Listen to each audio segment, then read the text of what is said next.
Amélie Osmond, c'est la jeune génération des Côtes-de-Bourg. Cette vigneronne de 39 ans est présente sur les salons de vin de ce début d'année, comme Millésime Bio et Wine Paris.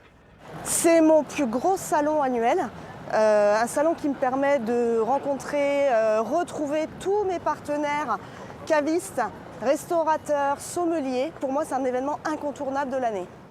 On a récolté pour avoir un fruit qui soit assez éclatant et assez juteux en bouche.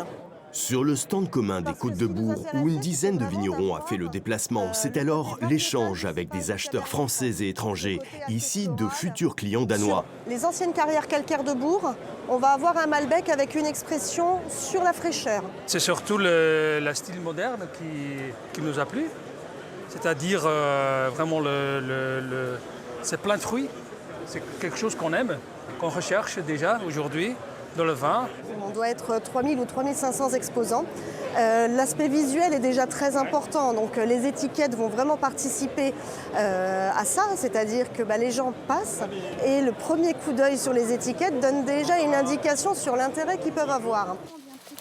Sur ces terres, au Clos du Notaire à Bourg, c'est un travail tout au long de l'année. Un travail d'abord intense de taille de la vigne, de plus en plus tardif pour éviter le gel de printemps.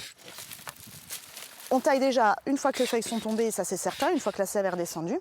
Et puis après, en fonction des terroirs, on va commencer à tailler peut-être les vignes les plus tardives en premier, les vignes les plus précoces plus tardivement.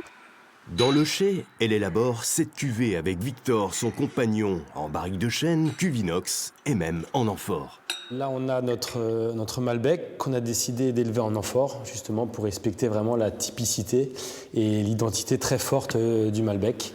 Une production de 80 000 bouteilles à l'année, 60% vendues à l'export et 40% en France, auprès de cavistes, qu'elle démarche elle-même.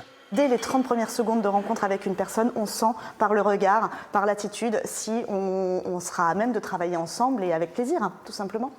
À Wine Paris, Amélie Osmond espère bien décrocher de nouveaux marchés pour relancer son vin de Bordeaux.